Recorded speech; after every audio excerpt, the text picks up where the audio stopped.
उस बेलपत्र को उठाओ, धो, सुखाओ और सुखाने के बाद उसका पाउडर बनाओ और उस बेलपत्र का पाउडर बनाकर पुड़िया बनाकर जब तुम्हारे मंदिर में कोई दर्शन करने आए तो वो बेलपत्र का चूरा देना प्रारंभ कर दो। शुगर, बीपी और ब्लड प्रेशर सब बराबर होना चालू हो जाएगा। घुटने का दर्द अपने आप जाना चालू हो जाएगा, क्योंकि बेलपत्र में वो औषधि होती है कि वो सारे तत्वों को सुखी कर देती है।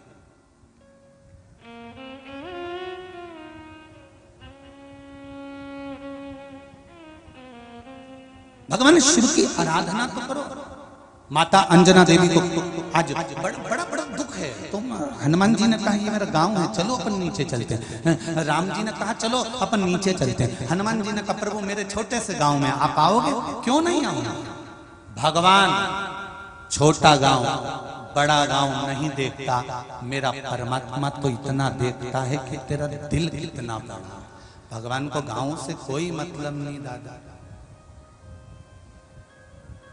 गांव तो तुम देखते हो।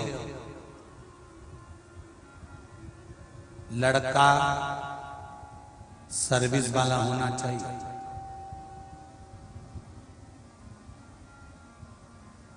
तो पूछा कैसी सर्विस? बस अच्छी सर्विस हो तो कहा अच्छी सर्विस वाला।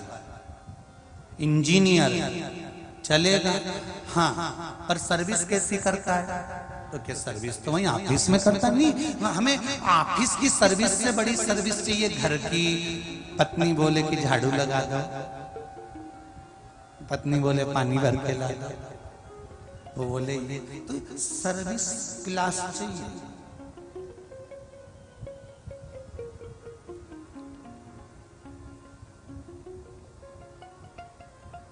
कभी कभी सोचने में आता है, कभी आप भी सोचना। चिड़िया देखिए आप लोगों ने? अरे बोलो तो जम के देखिए। हमें ये समझ में नहीं आता चिड़िया कौन से कॉलेज में पढ़ी थी और इसने कौन सी इंजीनियरिंग की पढ़ाई करी थी कि चिड़िया अपना घोंसला बनाती है तो एक एक तिनका चुन चुन कर लाती है। कहां कैसे फंसाना है, किस तरह से घोंसला बनाना है, ये चिड़िया को कौन से इंजीनियरिंग कॉलेज में प्रवेश मिला था जहां वो सीख के आई थी। और क्या सुंदर घोंसला बनाती है चिड़िया। ऐसा सुंदर गोल गोल गोल गोल बनाती बनाती, पीछे से चपटा करती करती, अंदर से एकदम क्लीन बनाती बनाती, कितना सुंदर घोंसला बनाती। ये समझ में नहीं आता चिड़िया कौन से कॉलेज में पढ़ने गई थी। तुम्हें मालूम है उस कॉलेज का नाम? चिड़िया कौन से स्कूल में पढ़ने गई थी जहां सारे इंजीनियर फेल हो जाते हैं? वहां चिड़िया अपना घोंसला बनाती है एक एक तिनके से जोड़ जोड़ कर। क्या सुंदर बनाती है कि कोई इंजीनियर भी उसको नहीं बना सकता। चिड़िया किसी कॉलेज में पढ़ने नहीं गई, चिड़िया परमात्मा के कॉलेज में पढ़ी है और दिल से जो चीज बनाई जाती है उसकी आगे इंजीनियर भी फेल हो जाते हैं। दिल से बनाया। आपको और हमको किसी इंजीनियर ने नहीं बनाया, भगवान ने अपने दिल से बनाया है। मैं कमलाबाई को बना रहा हूं तो लक्ष्मी जी बोली अच्छा बना ना हो। भगवान बोले दिल से बनाऊंगा तो चिंता मत कर। भगवान ने आंख ने मुंडा ने नाक सब बनाइयो। भगवान ने एक सांचे में नहीं डाला। सांचे में डालता एक जैसा तो सब एक जैसे नजर आते। चीन वालों को भगवान पैदा करता है तो एक सांचे से करता है, एक डब्बा बना के रखा है, उसमें भर देता है, निकाल देता है, वहां सब एक जैसे दिखते हैं। पर भारत के लोगों को भगवान एक सांचे में कभी नहीं डालता। भगवान को मालूम है ये मेरी भूमि है, इसको भारत माता कहते हैं, इसके लिए मुझे डब्बा और सांचा बनाने की जरूरत नहीं। सबका निर्माण मैं हाथों से करूंगा। कमला अलग बनाई तो बिमला अलग बनाई। यहाँ बेटी कितनी सारी, एक एक भेड़ू का मुंडा देखो, सब अलग डिजाइन का मिलेगा। और यहाँ जितनी जगदम्बा मिलेगी सबकी डिजाइन अलग अलग है, एक भी एक जैसी मिले ही नहीं, एक जैसी दिखे ही। भगवान लक्ष्मी जी भी बोली तुमने चीन में तो एक जैसे बना दिया है। तो भगवान बोले वहां सब यूं छे। वो मूर्ति बनाने वाले आते हैं तुम्हारे इधर, आते हैं कि नहीं आते? ऐसी सांचे की मूर्ति लाते, पेटी में रेत को गर्म करके उसको गीला करके छिप्पा बनाते, फिर उसमें एल्युमिनियम और पीतल घोल के और फिर उसमें डाल देते हैं, डालते से मूर्ति एक जैसी। ऐसी सांचे की ढेर सारी मूर्ति बनाती, ये सब चीन की है। पर भारत की भूमि पर जन्म लेने वाला एक एक बच्चा, भारत की भूमि पर जन्म लेने वाला एक एक सनातनी, भारत माता की गोद में जन्म लेने वाला एक एक व्यक्ति, जिसका निर्माण भगवान ने सांचे से नहीं करा, जिसका निर्माण मेरे भोलेनाथ ने अपने हाथों से करा है और पार्वती ने गोदी में झेला है। एक एक पुतले का निर्माण करा है और कितने जोरदार जोरदार पुतले तैयार करे। यहाँ देखो सबका कितनी जोरदार जोरदार डिजाइन है। कोई साड़ू का पल्लू यूज करके पहनी, तो कोई यूज करके पहनी, तो कोई 2 चोटी करे, तो कोई 1 चोटी करे, तो कहीं कहीं की चोटी गायब है। तो ये सब डिजाइन है।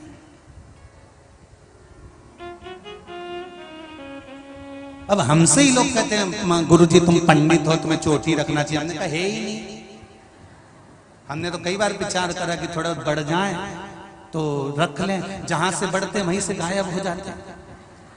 तो फिर अब चोटी भी कैसे रखे? तुम बता दो, कोई डिजाइन हो तो दूसरी मना नहीं।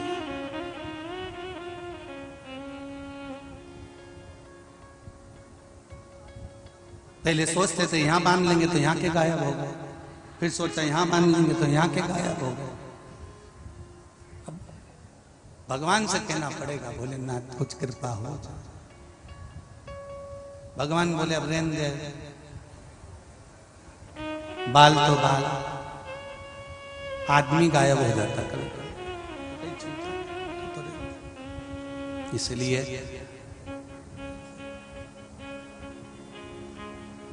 शिव का स्मरण, तेरे डमरू की धुन सुन के मैं काशी नगरी आई हूँ। तेरे डमरू की धुन सुन के मैं काशी नगरी आई हूँ। तेरे डमरू की धुन सुन के मैं काशी नगरी आई हूँ। तेरे डमरू की धुन सुन के मैं काशी नगरी आई हूँ। मैं काशी नगरी आई हूँ।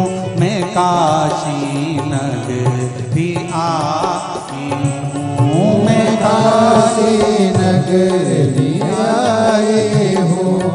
मैं काशी नगरी आई हूँ।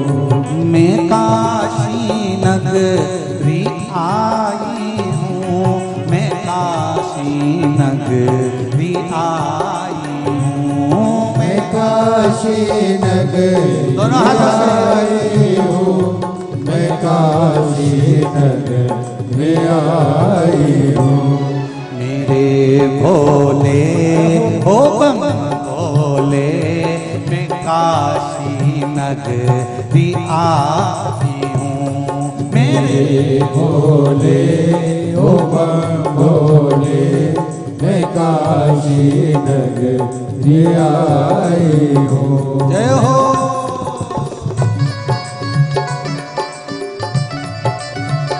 जय हो। शंकर भगवान की जय। हर हर महादेव।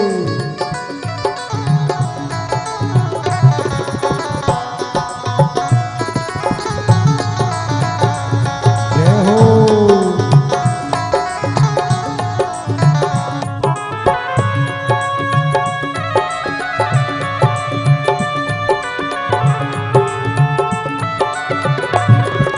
भोले हर हर भोले।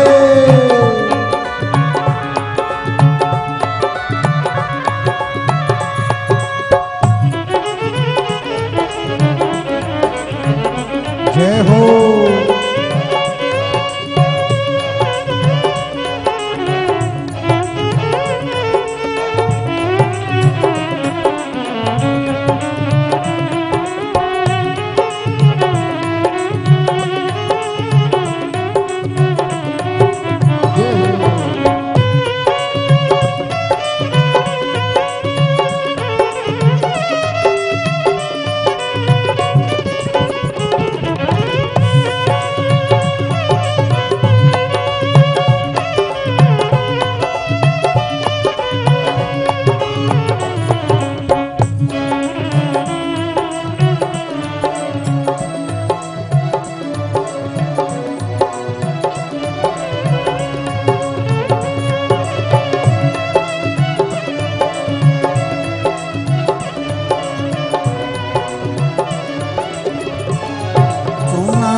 मुक्ति है।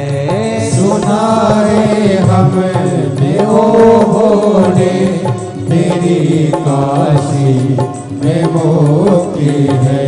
सुना है हमने ओ भोले तेरी काशी में मुक्ति है। सुना है हमने ओ भोले तेरी काशी में मुक्ति है। उसी मोक्ति को पाने को मैं काशी नगरी आई हूँ। उसी मुक्ति को पाने को मैं काशी नगरी आई हूँ। मेरे भोले हो हम भोले मैं काशी नगरी आई हूँ। मेरे भोले ओ पीछे वाले दो रहा मैं काशी नगरी आई हूँ।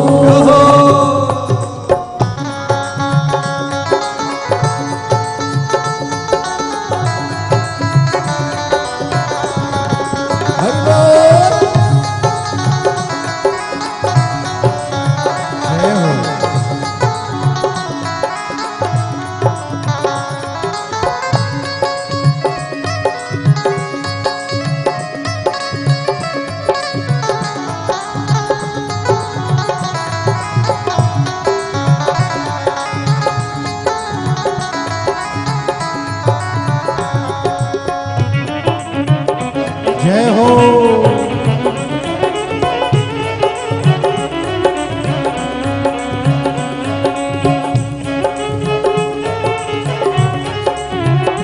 जय हो।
काशी में गंगा है। सुना है हमने ओ भोले तेरी काशी में गंगा है। सुना है हमने ओ भोले तेरी काशी में गंगा है। सुना है हमने ओ भोले तेरी काशी में गंगा है। उसी गंगा में नहाने को मैं काशी नगरी आई हूँ। उसी गंगा को पाने को मैं काशी नगरी आई हूँ। मेरे भोले हो हम भोले मैं काशी नगरी आई हूँ। मेरे भोले ओ बम भोले मैं काशी नगरी आई हूँ।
तेरी काशी में गौरा है। सुना है हमने ओ भोले तेरी काशी में गौरा है। सुना है हमने ओ भोले तेरी काशी में गौरा है। सुना है हमने ओ भोले तेरी काशी में गौरा है। उसी गौरा को पाने को मैं काशी नगरी आई हूँ। उसी गौरा को पाने को मैं काशी नगरी आई हूँ। मेरे भोले ओ बम भोले मैं काशी नगरी आई हूँ। मेरे भोले ओ बम भोले मैं काशी नगरी आई हूँ। मेरे भोले ओ बम भोले मैं काशी नगरी आई हूँ। मेरे भोले ओ बम भोले मैं काशी नगरी आई हूँ। मैं काशी नगरी आई हूँ। मैं काशी नगरी आई हूँ।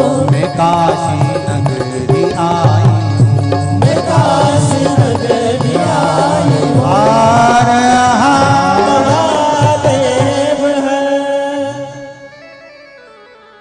भगवान शिव की कथा को मेरे भोले ओ मम भोले मैं काशी नगरी आई हूँ।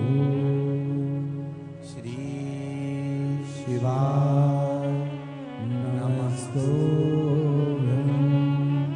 श्री शिवाय नमस्तुभ्यं। श्री शिवाय नमस्तुभ्यं। श्री शिवाय नमस्तुभ्यं। हर हर महादेव। भगवान शिव से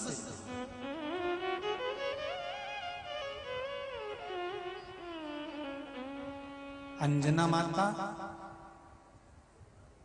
के पास मिलने के लिए हनुमान जी राघव जी को लेकर चले।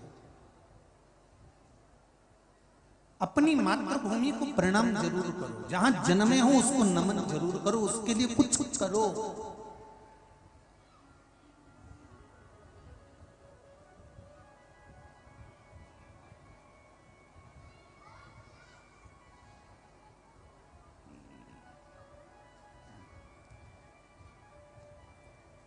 कि चंदन है इस देश की माटी, तपोभूमि हर ग्राम है, हर बाला देवी की प्रतिमा बच्चा बच्चा है।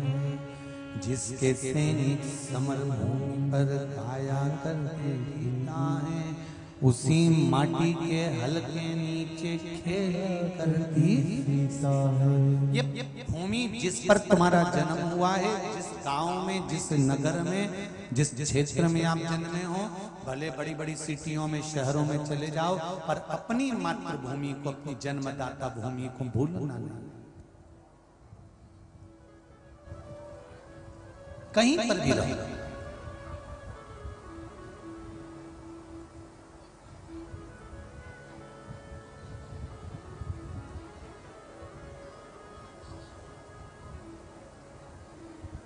आज सुबह 10 बजे ऑफिस में फोन आया कि गुरुजी की कथा हमको ना जाने कहाँ का देश का नाम बोला था, विदेश में रखना। तो ऑफिस से फोन आया कि गुरुदेव वो कथा की बोल रहे हैं और विदेश में कथा रखना है। हमने कहा देश में कमी पड़ रही है।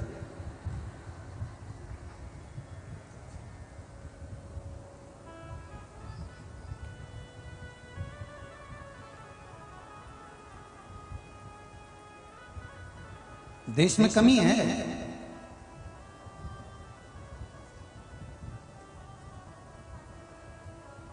वहां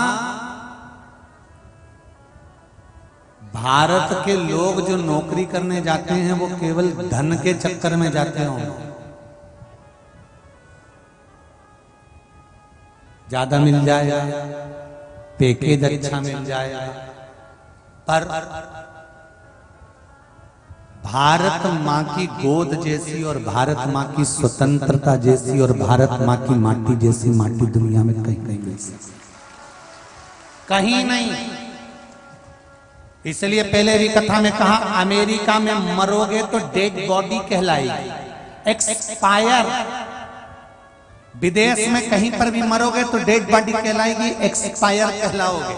और भारत की माता की गोद में कहीं का बेवड़ा भी मर जाएंगे, कहीं का बेकार से बेकार, बहुत गंदे से गंदा, जिसने दुनिया को बर्बाद कर दिया, ऐसा भी अगर मर जाए भारत की भूमि पर तो भी उसके नाम के आगे स्वर्गवासी लिखाता है।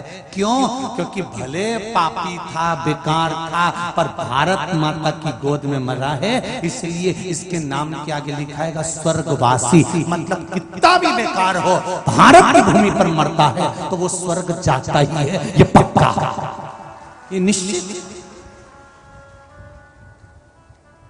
तो जितने विदेश में रह रहे हो भारत की भूमि को छोड़कर, जब मरोगे तो डेड बॉडी और एक्सपायर कहलाओगे, और अगर वापिस यहाँ आकर मर भी गए ना तो स्वर्गवासी श्रीमान लिखा होगा, स्वर्ग गए, एक्सपायर नहीं, स्वर्ग। हनुमान जी ने राम जी से कहा, यहां मेरी माता रहती है। अच्छा, राम जी ने कहा पुष्पक विमान को नीचे उतारो। पुष्पक विमान नीचे उतरा, उतरते से अंजना माता ने जब राघव जी का दर्शन किया, नमन किया, प्रणाम किया, राघव जी ने अंजना माता को, लक्ष्मण जी ने अंजना माता को, हनुमान जी ने अंजना माता को। अंजना माता ने कहा, हनुमान घर के अंदर कुछ भी नहीं है, मैं क्या दूं मेरे राघव जी को, मैं क्या खिलाऊं मेरे राम जी को, जल्दी जा तू कुछ कंदमूल फल लेकर आ। हनुमान जी कंदमूल फल लेने के लिए जाते हैं, और हनुमान जी जब कंदमूल फल लेने के लिए गए, इतनी देर में अंजना माता आंख में जल भरकर रो पड़ी, बिलख पड़ी, आंखों से आंसू बहने लगे।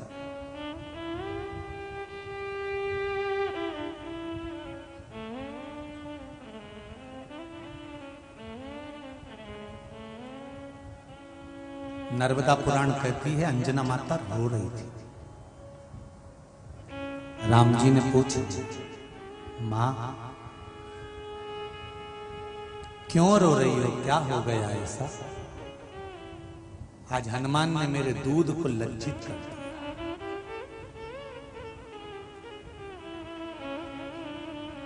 जिस हनुमान को मैंने दूध पिलाया था, जिस अंजना ने हनुमान को दूध पिलाया था, आज मेरे बच्चे ने उस दूध को लज्जित कर दिया। मां, आपका पुत्र पवन सुत हनुमान है, आपका पुत्र कैसरी नंदन हनुमान है, आपका पुत्र महाबली,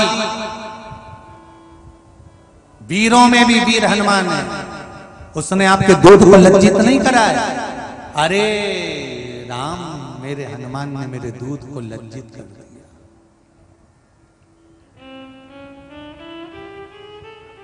आज मैं बहुत दुखी हूं। मां तो तू रो क्यों रही है?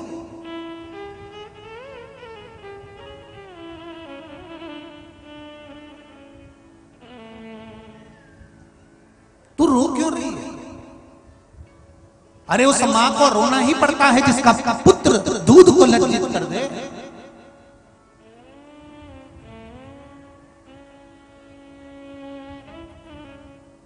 एक बात अपनी जिंदगी में उतार कर रखना है,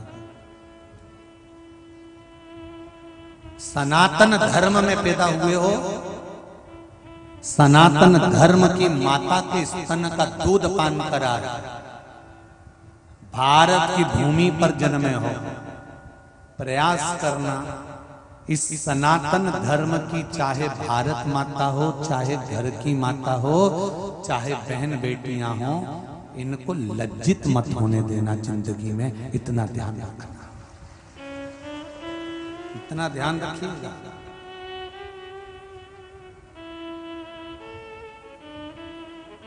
शर्म तो जब आती है जब एक सनातनी होकर, अपने धर्म का होकर, अपने धर्म पर जब उंगली उठाता, सनातनी होकर सनातन पर जब उंगली उठाता, तब शर्म आना चाहिए। थोड़ा सा पानी अगर होए तो चुल्लू में भर लो, ने डूबी जा।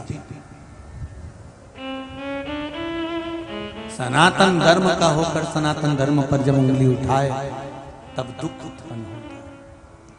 आज रो रही है माता अंजना, आंखों से आंसू बह, माँ तू रो रही, मेरे दूध को आज लज्जित कर दिया हनुमान जी ने। क्या लज्जित कर दिया? तो माँ कहती है, अंजना कहती है, अरे राम, मैंने हनुमान को दूध पिलाया था और हनुमान का दूध पिया हुआ वो साधारण नहीं हो सकता, मेरे स्तन का दूध वो कमजोर नहीं पड़ सकता। हनुमान चाहता तो मैंने जो दूध पिलाया था उस दूध का बल इतना प्रबल था कि हनुमान जाता और सीता को लेकर आ जाता, रावण को मार गिरा देता, रावण को मार गिरा देता।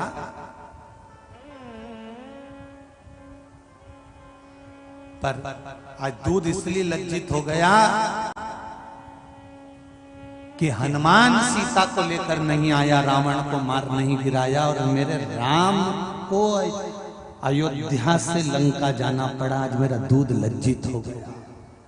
इतने में तो लक्ष्मण जी बैठे थे, हंसने लगे। ओह, लक्ष्मण जी को थोड़ा सा अभिमतता था, थोड़ा सा अभिमान। लक्ष्मण जी को हंसी आ गया। लक्ष्मण जी थोड़े से अहम में आ गए थे, तो लक्ष्मण जी ने मन में सोचा, बताओ, अपने दूध का बखान कर रही है माँ, ये बूढ़िया में तो अक्ल ही नहीं रही है, इस बुजुर्ग में तो इसकी अक्ल चली गई, इसकी बुढ़िया की तो बुद्धि चली गई। खुद का बखान कर रही है, खुद के दूध का बखान कर रही है, खुद के वैभव का बखान कर रही है। लक्ष्मण जी ने मन में सोचा, इसमें अक्ल नहीं बची, इसमें विवेक नहीं बचा। अंजना माता ने आंख का आंसू पोंछा, लक्ष्मण जी की ओर देखा, तो लक्ष्मण जी की ओर देखकर अंजना माता ने विचार करा कि लक्ष्मण को अहंकार आ गया, इसको लगता है कि मेरे दूध में कमी रह गई और मैं अपना बखान खुद कर रही हूं। तब माता अंजना क्रोध में आ गई और अंजना माता ने अपने स्तन से दूध की धार फेंकी। जो स्तन से दूध की धार फेंकी, सामने एक विशाल पर्वत था। उस पर्वत में दूध की जब धार पड़ी तो पर्वत के दो टुकड़े हो गए और उस दूध की धार से एक नदी प्रकट हो गई, जिसको दूधी कहा गया। जहां नर्मदा जी जाकर उससे मिली तो दूधी नदी का संगम कहला गया। वो साधारण नहीं है।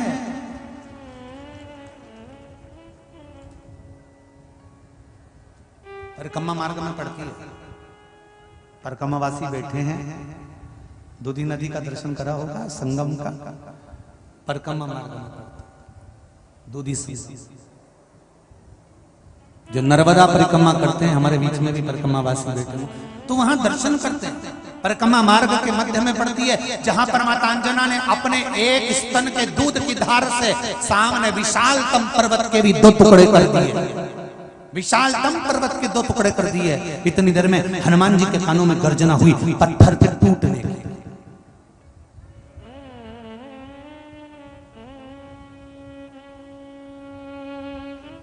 पत्थर के टूटने की गर्जना हुई।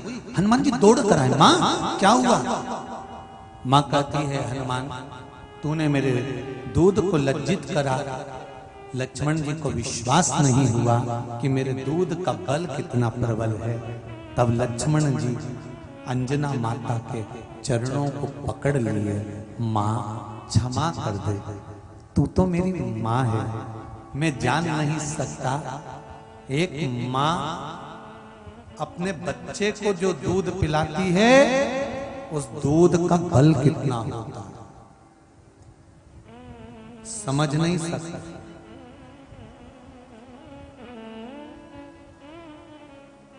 इसलिए कभी कभी लोग वो लाइन गाते हैं ना, तूने मेरा दूध पिया है तू बिल्कुल मेरे साथ। दो माता के दूध के बल को हमेशा याद रखना। एक, जिस माता ने तुमको जन्म दिया उस माता के दूध के बल को, और दूसरी, तुम्हें बड़े होने में जिस माता ने अपने बच्चे का दूध छुड़ाकर तुमको दिया वो गौ माता के दूध के बल को याद रखना। दो माता के दूध को भूलना नहीं।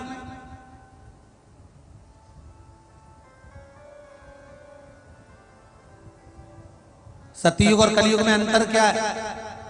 सतयुग और कलयुग में अंतर एक ही है। सतयुग था तो बछड़ा गौ माता के चारों थन का दूध पीता था। जम के बोलिए, कितने थन का? गौ माता के चारों थन का दूध पिए तो समझ लेना सतयुग था। त्रेता आया, बछड़ा 3 थन का दूध पीने लगा, 1 थन का दूध लोग निकालने लगे। द्वापर आया, बछड़ा 2 थन का दूध पीने लगा, गौ माता ने 2 थन का दूध दुनिया के लोगों को दे दिया। पर कलयुग आया, अब तुम बोल दो रे सेमरी वालों, बछड़ा 1 थन का दूध पीने लगा, पर वारे कलयुग के लोग उसको 1 थन का भी पूरा नहीं पीने देते। मुंडा लगाता है और छीन के ले जाते, निचोड़ के निकाल देते। ये कलयुग है। माँ के सामने बछड़े को बांध दिया जाता है। माँ बछड़े के लिए दूध देती है, दूध झड़ाती है, उसके बछड़े के सामने, माँ के सामने पूरा दूध नोच नोच के निकाल लेते हैं। और जरा से धन के चक्कर में, दूध बढ़ाने के चक्कर में, खूब माल कमाने के चक्कर में एक बछड़ा तड़पता रहता है, तड़पता रहता है। और इतने चतुर, माँ भी चतुर है, उसने थोड़ा सा दूध खींच लिया अपने बछड़े के लिए, तो ये बछड़े को फिर छोड़ देते हैं। जैसे ही माँ दूध छोड़ती है, बछड़ा फिर हटा लेते, फिर निचोड़ लेते हैं। वारे कलयुग की औलाद, धन धन।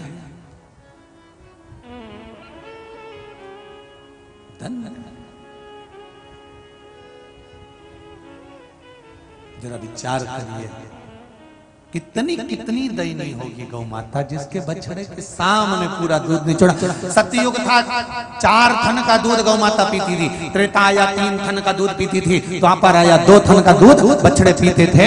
अब आया कलयुग, 1 थन का दूध बछड़े पीते हैं, पर वो 1 थन का दूध भी बछड़ों को नहीं मिल पाता। गौ माता पूरा तुमको दे देती है कि तुम सुखी रह लो। बस एक निवेदन गौ माता करती है कि मैं अपने चारों थन का दूध तुमको दे रही हूं, बस इतनी कृपा करना कि मुझे किसी कसाई के हाथ में मत छोड़ देना। ये गौ माता विनती करती है, किसी कसाई के हाथ में मत।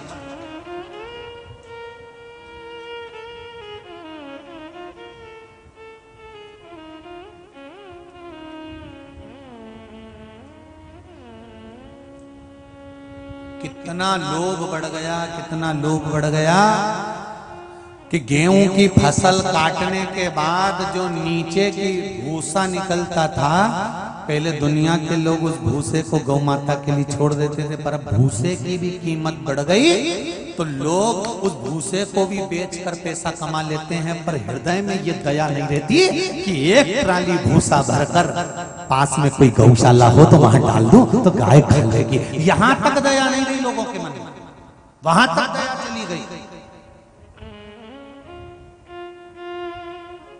और जिन जिन के पास में जमीन है, जिन जिन के पास में जमीन है, तुम्हारे घर में जितनी गाय हैं उनके लिए भूसा रख लो, पर बाकी का भूसा 1 ट्राली में भरकर तुम्हारे आसपास में जो गौशाला हो, तुम्हारे नजदीक में जो गौशाला हो, तुम्हारे पास में जो गौशाला हो, उसको ले जाकर 1 ट्राली भूसा नहीं तो आधा ट्राली नहीं तो 2 बोरा भरकर भूसा उस गौशाला में पहुंचाना चाहिए, जहां गाय दिन रात आनंद के साथ पा सके, पुण्य मिले। गेहूं तुम रखो, भूसा भी तुम रखो, पर थोड़ा सा तो दे सकते हो, थोड़ा सा।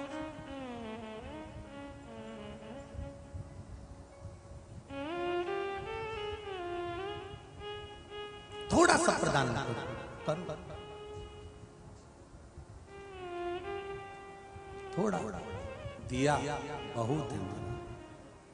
अंजना माता के चरण लक्ष्मण जी ने पकड़े हैं। मां क्षमा करना। आज हनुमान जी से नर्मदा जी कह रही हैं कि हनुमान तू मेरे जन्म का चरित्र पूछ रहा है, जहां तेरी माता का स्मरण भी मैंने करवाया है वो साधारण सी धरा नहीं। लक्ष्मण जी ने जब चरण पकड़े तब अंजना माता ने एक ही बात कही, लक्ष्मण अगर तुम्हारे भीतर अभिमान आ गया है तो एक बार नर्मदा जी का चरणारविंद का स्मरण करो, नर्मदा का एक बार स्नान कर लो, लक्ष्मण तुम्हारा अभिमान चले जाएगा। लक्ष्मण जी कहते हैं माँ वो नर्मदा कहाँ मिलेगी? तब अंजना माता ने आवाज लगाया, नर्मदे ओ नर्मदे। जो आवाज लगाया नर्मदा जी अंजना माता से मिलने के लिए आई। जो दूध की धार बही थी दूधी नदी, उससे नर्मदा का संगम हो गया, मिलना हो गया। लक्ष्मण जी ने स्नान करा। नर्मदा जी का स्नान करने से क्या मिलता है? दुनिया के लोग पूछते हैं। शिव महापुराण की कथा कहती है, स्कंद पुराण कहती है, वायु पुराण कहती है, बरहा पुराण वामन पुराण कहती है कि नर्मदा मात्र नर्मदा जी का नाम लेने से, मात्र नर्मदा जी के जल में डुबकी लगा लेने से वैराग्य उत्पन्न हो जाता है। फिर लक्ष्मण जी के भीतर अहंकार नहीं रहा, वैराग्य तो हो गई। अब क्या रखा है संसार? ये नर्मदा परिक्रमा करने जो निकलते हैं इनके भीतर क्या रहता है? कोई धन नहीं, कोई दौलत नहीं, कोई सत्ता नहीं, कोई सामान नहीं, बस नर्मदे हार माँ कल्याण कर, माई नर्मदा माई नर्मदा माई नर्मदा माई नर्मदा करते करते करते करते चले जा रहे, चलते जा।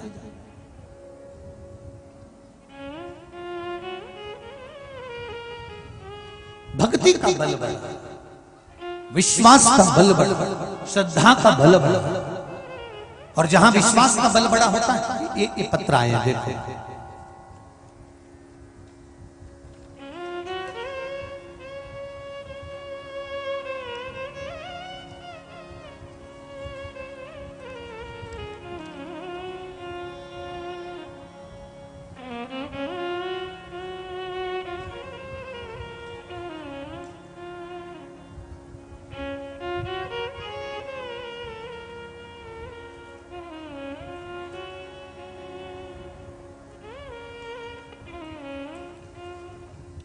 श्री जगदीश जी गोटिया चौधरी कॉलोनी कोठी बाजार नर्मदापुरम होशंगाबाद से हैं।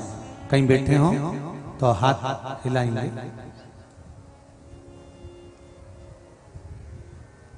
कहीं बैठे हो तो हाथ हिलाएंगे। दिख गए क्या? दोनों हाथ हिला दीजिए। हाँ जी दिख गए हो, बिल्कुल आखिरी में। ठीक ठीक है, एक बार दोनों हाथ हिलाओ वापिस। हर हर महादेव। आपने लिखा है जगदीश जी, गुरुदेव बाबा देवादिदेव महादेव की महिमा क्या है, उसका क्या वर्णन करूं गुरुदेव?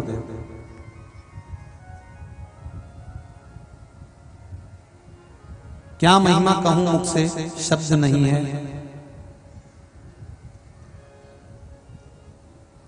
गुरुदेव आपने जो दुर्वा का प्रयोग बताया था, उसको जलाकर भस्म तैयार करके गाय के घी में मिलाकर काजल बनाकर रखना, जो कि मेरी बड़ी बेटी बहुत सारे प्रयास नौकरी के लिए कर चुकी थी, सफलता नहीं हुई। तब रेलवे का इंटरव्यू आया तो मैंने उस काजल का तिलक बेटी को लगाया और उसको इंटरव्यू के लिए भेज दिया। कंप्यूटर पर 5 मिनट का इंटरव्यू था। 3 मिनट 20 सेकंड में मेरी बेटी ने इंटरव्यू पूरा कर दिया और अधिकारी ने उसी दिन बेटी को नौकरी के लिए, ड्यूटी के लिए ज्वाइनिंग लेटर दे दिया। गुरुदेव आज मेरी बेटी मेट्रो ट्रेन में असिस्टेंट ऑपरेटर के पद पर उसको नौकरी मिल गई है। उसके लिए धन्यवाद देने के लिए मैं नर्मदापुरम से आया।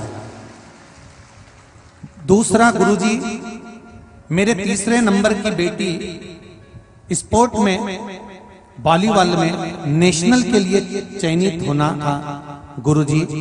जिले से काफी लड़कियां थीं, तो गुरुजी वही काजल का प्रयोग जो दुर्वा जलाकर काजल तैयार करना था, आपने कथा में बताया था, वो तैयार करा हुआ काजल मैंने उसको भी लगाकर भेजा, जिसका कैंपस ग्वालियर में था और वहां उस कैंपस में नेशनल के लिए चयनित होना था।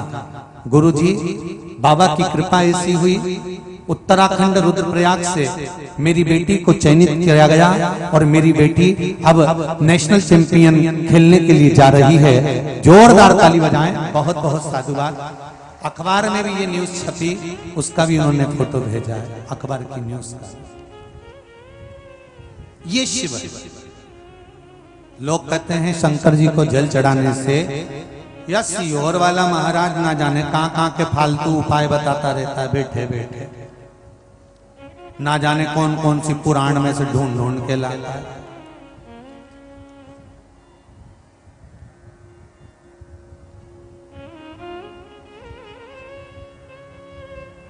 दिल से करो तो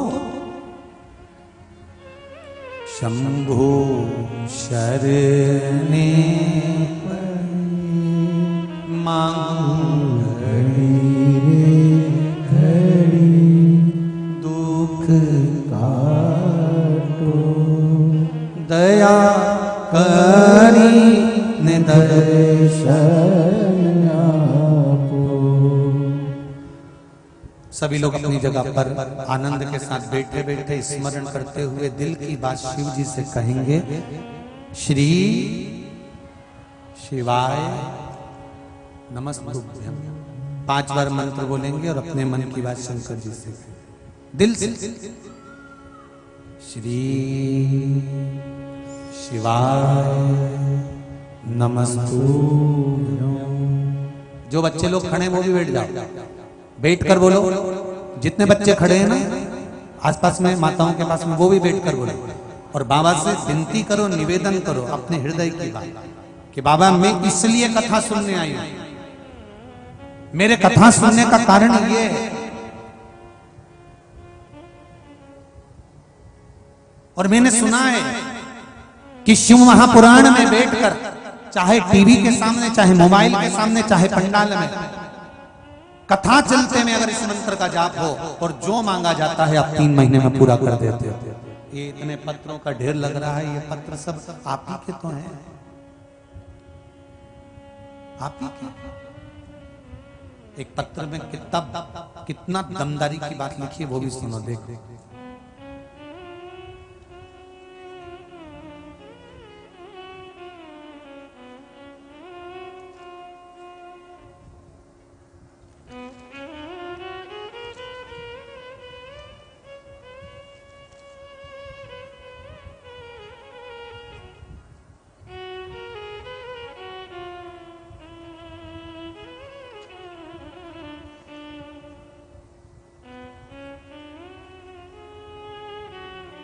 गुरुजी, मैं अंजलि शर्मा भिंड जिले की रहने वाली हूँ। फिलहाल मेरे पति की जॉब पिपरिया में है, तो मैं यहीं पिपरिया में रहती हूँ। अंजलि जी कहीं बैठी हो तो दोनों हाथ हिला दीजिए। अंजलि शर्मा भिंड की रहने वाली, कहीं बैठी हो तो हाथ हिलाइए। इधर पीछे है क्या कहीं? जहां बैठी हो खड़े होकर हाथ हिला दीजिए।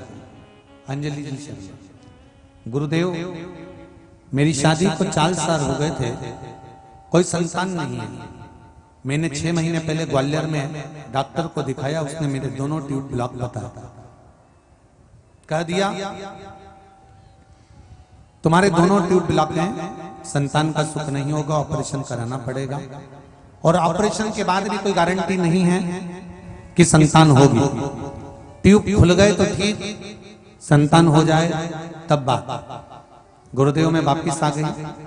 मुझे किसी ने बताया कि पशुपति व्रत करो और उस व्रत के करने से तुम्हें लाभ जरूर मिलेगा। मैंने पशुपति व्रत करना चालू करा। गुरुदेव, मैंने पहला पशुपति व्रत करा 5 व्रत पूर्ण हो गए, कोई मुझे लाभ नहीं मिला। अंत में मैंने विचार करा एक बार पुनः पशुपति व्रत करा जाए, और मैंने फिर वापस पशुपति व्रत करे। बाबा की कृपा क्या हुई गुरुदेव, मेरे व्रत चालू रहे, पशुपति व्रत वापिस शुरू कर दिए। गुरुदेव 17 अप्रैल को ग्वालियर में वापिस जांच कराने के लिए गई, तब मेरा पशुपति व्रत तीसरा व्रत चल रहा था, पूर्ण हुआ था। और शंकर जी से कहकर गई, गुरुदेव भगवान भोलेनाथ, मैंने सुना है कथा में कि शिव पृथ्वी पर है, मृत्यु लोक में है, पृथ्वी पर विराजमान है, तो बाबा ऑपरेशन की जरूरत ना पड़े और मेरे दोनों ट्यूब खुल जाएं, ऐसी कृपा कर दो। बाबा की कृपा से तीसरा व्रत पूर्ण करते से ही मैं जांच कराने के लिए गई, और बाबा की ऐसी कृपा हुई कि बिना ऑपरेशन के मेरे दोनों ट्यूब खुल गए। अब मुझे संतान का सुख बाबा की कृपा से है। ये शिव की कृपा, ये शंकर की। तेरी कृपा बिना न हिले एक भी, लेते हैं श्वास तेरी कृपा से तनो तनो। हे गंगधार मुक्ति द्वार ओमकार तू, बोले ओंकार तू, आयो शरण तिहारी भोले। तार तार तू। दिल से जो शिव से कहा वो मिला, प्रेम से कहिए श्री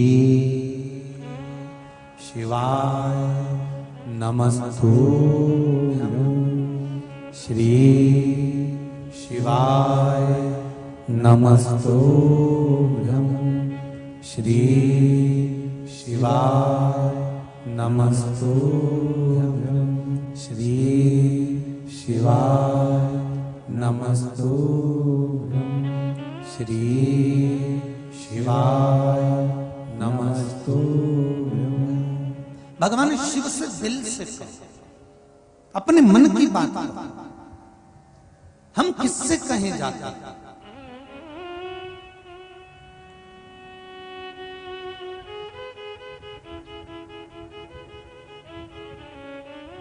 कथा में कहा था कल,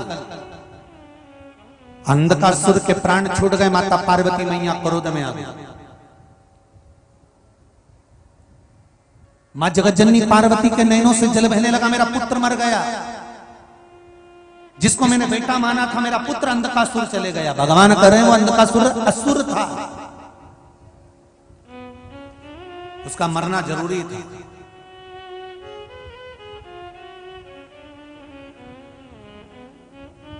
मेरी माताओं से निवेदन है, भगवान से जब भी संतान मांगना ना, तो भगवान से ये जरूर कहना कि औलाद देना तो ऐसी देना जो मुझे बुढ़ापे में संभाल ले। ऐसी मत देना कि 2 रोटी के लिए भी धुतकार दे, ऐसी नहीं चाहिए, जो संभाल ले।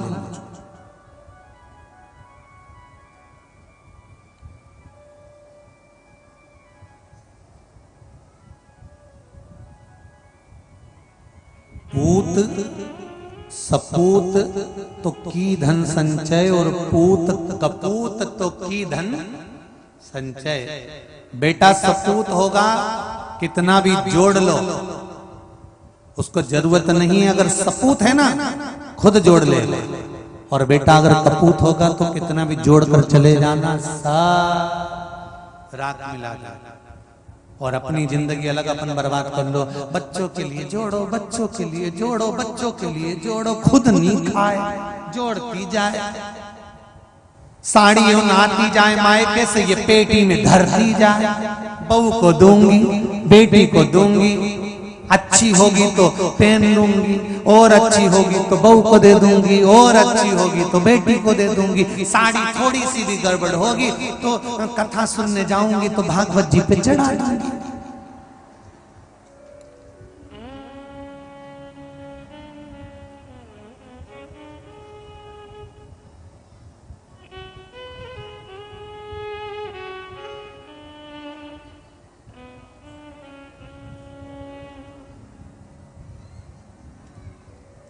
अब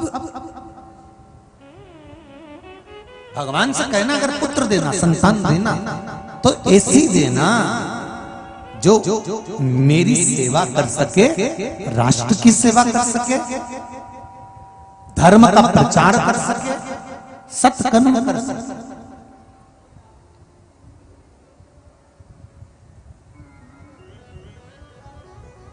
और भगवान से कहना धन देना तो ऐसा देना जिससे जिंदगी में एक बार शिव महापुराण की कथा हो सके, ऐसी कृपा। उस परमात्मा से कहना धन देना तो ऐसा देना कि वो सत्कर्म में लगे, डॉक्टर में नहीं, गलत जगह नहीं, सत्कर्म की ओर लगे हुए, तो उस धन का क्रम। महाराज पार्वती तुम अंधकासुर के लिए रो रही हो? पार्वती जी कहने लगी मेरा पुत्र मर गया, जिसको मैंने पुत्र माना था वो चले गया, तुम चिंता मत करो। पार्वती तुमने जिसको पुत्र माना था ये इसका मरना निश्चित था, क्योंकि ये पाप कर्म कर रहा था, गलत कर्म कर रहा था, पापाचार कर रहा था, इसका मरना निश्चित था। मैं तुमको एक पुत्री देता हूं, जो पुत्री सारे पापों को धो देगी, दुनिया का कल्याण कर देगी, जगत का कल्याण। शंकर भगवान बैठ गए तप करने के लिए, साधना करने के लिए, शिव जी बैठ गए। और जब भगवान शंकर तप साधना करने के लिए बैठे और उधर पितृलोक में आर्यमा पितरों के देवता की बेटी भी तप कर रही है शंकर भगवान की। तो आर्यमा ने भोलेनाथ जी से विनती करी, प्रभु संपूर्ण विश्व के कल्याण के लिए आप एक पुत्री को जन्म देने वाले हो, प्रकट करने वाले हो, तो एक काम क्यों नहीं करते? मेरी जो पुत्री आपकी आराधना कर रही है, इसी पुत्री को आप मृत्यु लोक में प्रकट क्यों नहीं कर लेते?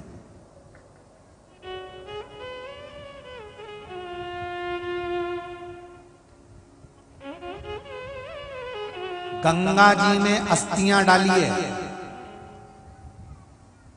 मना नहीं है।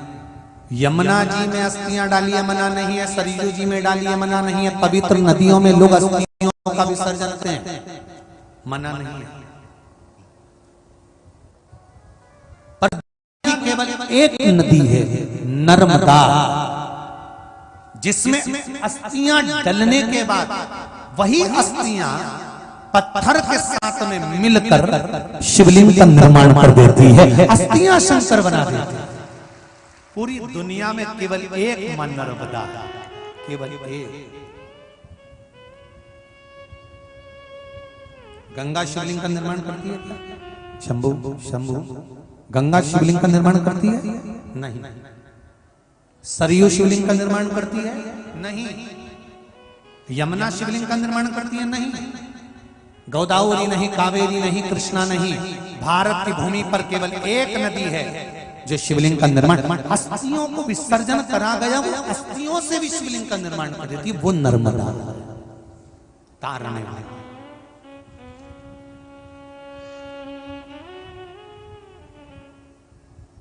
महाराज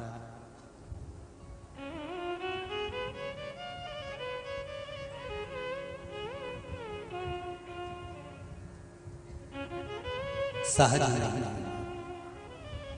गहरी नर्मदान गहरो पान,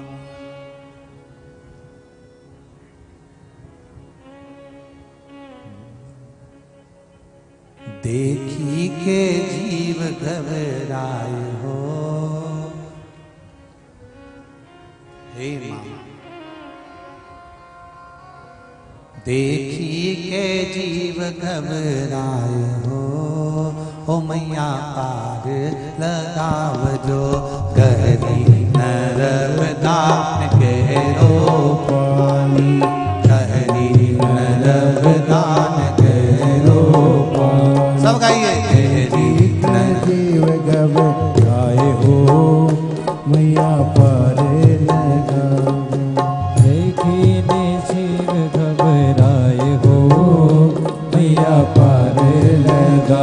अरे गहरी नर्मदान गहरो पानी, गहरी 1 रुपए कमाओ 1.25 रुपए खर्च वाला काम चलता है। जरा सा बर्तन गिरा उसके पीछे विवाद हो जाता है, पानी गिर गया उसके पीछे विवाद हो जाता है। छोटी छोटी बात में, जिसके घर में जरा जरा सी बात में विवाद हो जाता हो, या 1 रुपए कमाओ 1.25 रुपए खर्च होता हो, या घर का एक व्यक्ति बीमार होता है, दूसरा ठीक होता है, तीसरा बीमार पड़ता है, चौथा ठीक होता है, 5वां बीमार पड़ता है, एक ना एक घर में बीमार चलते रहते हैं। या 1 रुपए कमाने पर सवाया खर्चा हो रहा हो, घर में 1 रुपया भी जुड़ नहीं रहा हो, आया और गया, आया और गया, या किसी न किसी बात में घर में क्लेश हो रहा हो, तो समझ लो कि ये 4 लक्षण पितृदोष के हैं। ये 4 लक्षण पितृदोष के बताए।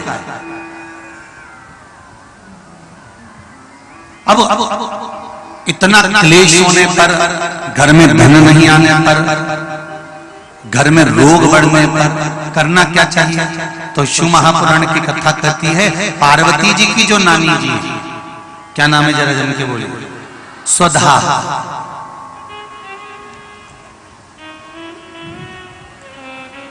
जो पितृलोक में रही और पितरों के साथ में रहने के बाद एक बार इनके मन में यह भाव प्रकट हो गया था कि मैं पितृलोक में तो रह रही हूँ, आपके साथ में रह रही हूँ, पर मेरा मन शंकर भगवान की आराधना में लगा रहता है। तो स्वधा भगवान शिव की आराधना करने जब जाती थी, तो पितृ उनकी आराधना के लिए संपूर्ण सामग्रियां सिद्ध कर देते थे, और संपूर्ण सामग्रियां सिद्ध कर स्वधा को दे देते, और स्वधा जाकर पितृलोक से जाकर भगवान शिव की आराधना करते। पहले की अगर आपने कथा सुन रखी होगी टीवी के माध्यम से, आस्था के माध्यम से, या फेसबुक यूट्यूब के माध्यम से, तो आपको कहा था शंकर भगवान को जल चढ़ाने से 3 दोष समाप्त हो जाते हैं। पहला पितृदोष, दूसरा कालसर्प दोष, और तीसरा वास्तु दोष।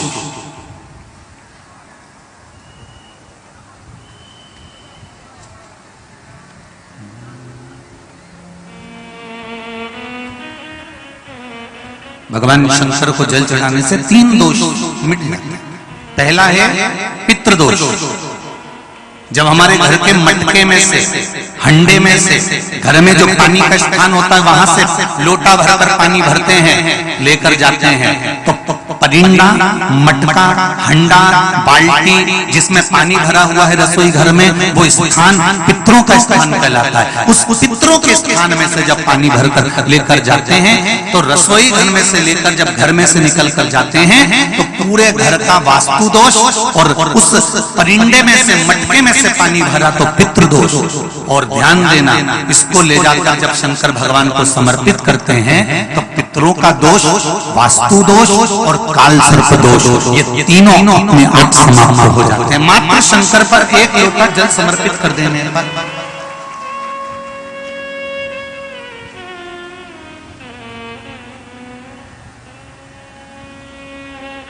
केवल 1 लोटा जल चढ़ाना। शंभु शरणे मां घड़ी दुख कारो, दया करी दर्शन,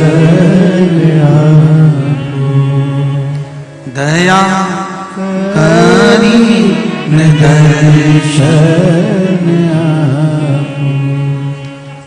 3 दोष अपने आप समाप्त हो जाते हैं। स्वधा शिव जी की पूजन कर रहे हैं।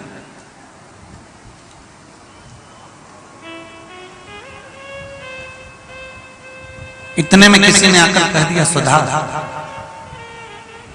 तुम्हारी जो लड़कियां हैं 3, तुम्हारी जो पुत्रियां हैं 3, मैना, धन्या, कला, ये तुम्हारी जो 3 पुत्रियां हैं, ये 3 पुत्रियों को श्राप लगा, और संतों का श्राप लगा है कि इनको मृत्यु लोक में जाना पड़ेगा।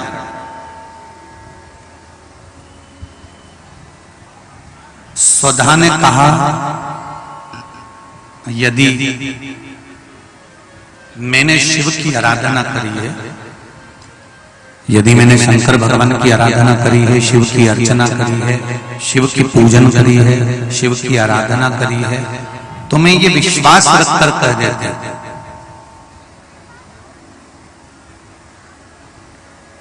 कि मेरी बेटियां अगर मृत्यु लोक में गई तो ये तीनों के गोद में स्वयं 3 देवियां ही आकर विराजमान होंगी, ये मेरा विश्वास करता है। आस और विश्वास ये दो हर किसी पर नहीं किया जाता। बोलो सही है कि गलत है? आस भी हर किसी से नहीं लगाई जाती, आस उसी से लगाई जाती है जो पूरा कर सकता है, और विश्वास भी उसी पर किया जाता है जो पूर्ण कर सकता है। इसीलिए आप लोगों से करबद्ध निवेदन है, दुनिया के लोगों से आस मत लगाकर बैठना कि हमारा लड़का बड़ा होगा, उसकी जब शादी करेंगे तो वहां से कन्यादान में 1 लाख रुपए मिल जाएगा, वहां से 2 लाख रुपए मिल जाएगा, वहां से टीवी मिल जाएगी, वहां से फ्रिज मिल जाएगा, वहां से ये सामान मिल जाएगा। बेटे की शादी करने पर बेटे के लिए ये विचार कर मत बैठना कि वहां से कुछ मिलेगा, बल्कि ये विचार कर रखना कि हे भोलेनाथ, मेरे लड़के की जब मैं शादी करूं तो मुझे इतना देना कि लड़की वालों का ठन्नी खर्च नहीं होने तो पूरा में खर्च कर, इतना मुझे देना।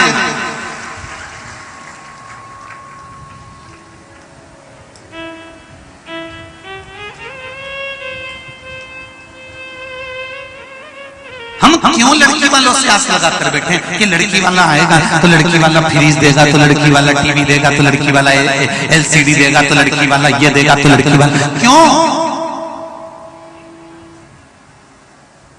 और दुख यही चालू होता है। इतनी आस लगाकर बैठी थी और लड़की वालों ने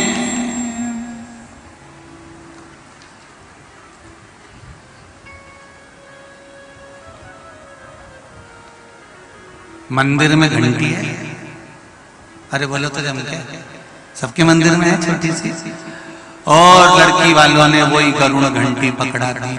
तो विचार करिए, फिर जब आस टूटती है ना तो घर में क्लेश होता है। आस जब टूटी ना, हम तुम गए थे, बताओ, हम इतनी सास पिटारी आई, सास की अटैची आई, उसमें 2 साड़ी अच्छी रख देना थी, ऐसी बेकार साड़ी रख, आस लगा के बैठी थी ना, टूट गई।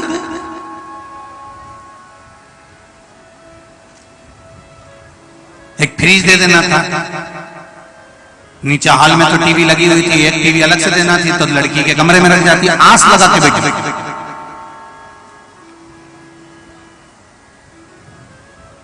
और दुनिया वालों से आस लगाकर बैठोगे तो ये निश्चित है कि ये आस टूटेगी जरूर, और अगर देव अधिदेव महादेव से आस लगाकर बैठोगे तो ये पक्का है वो कभी टूटने वाला है। जितने बेटे जितने लड़के इस कथा में बैठे हुए हैं, जितने लड़के बैठे जिनकी शादी नहीं हुई, जरा हाथ खड़े करना, कितने बैठे हैं जरा, जिनकी शादी नहीं हुई छोरा हो, जरा हाथ खड़ा करो रे, कर लिया, खड़े हो जाओ जरा। जिनकी शादी नहीं हुई सारा छोरा खड़ा हो जाओ। तुम्हारी हो गई क्या? खड़े हो जाओ। तुम में से किसकी नहीं हुई? खड़े हो जाओ। हाँ तू भी हो जाओ। संकल्प लेना है आज कि भोलेनाथ आस लगाएंगे तो तुमसे, जिस लड़की के साथ शादी करेंगे अपने घर वालों को समझाएंगे कि उससे दहेज ना मांगा जाए। ले ओ संकल्प, हाथ उठाकर, दोनों हाथ उठाकर ले संकल्प। हर हर महादेव। मैं संकल्प लेता हूं, बोलो, कि लड़की वालों से मुंह से 1 रुपए का भी दहेज नहीं मांगूंगा। वो अपनी बेटी को कुछ दे, ये उनकी मर्जी है। अगर मांगूंगा तो मेरे देव महादेव से मांगूंगा। बैठ जाओ। धन्यवाद। क्यों मांग के भिखारी बने हम?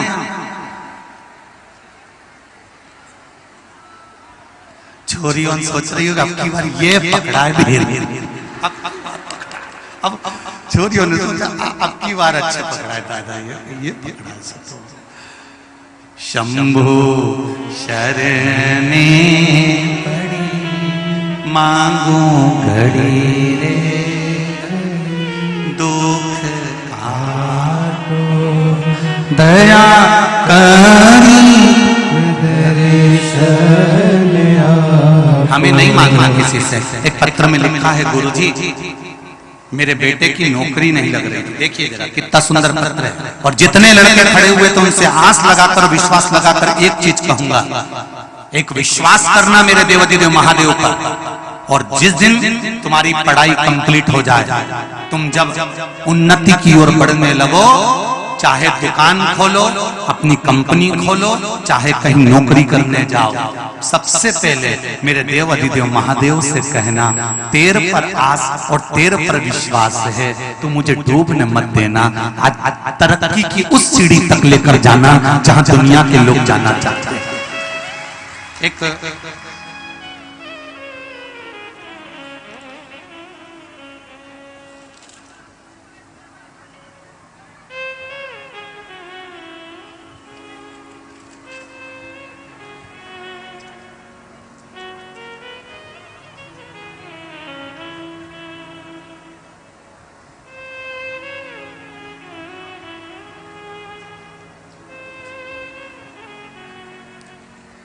एक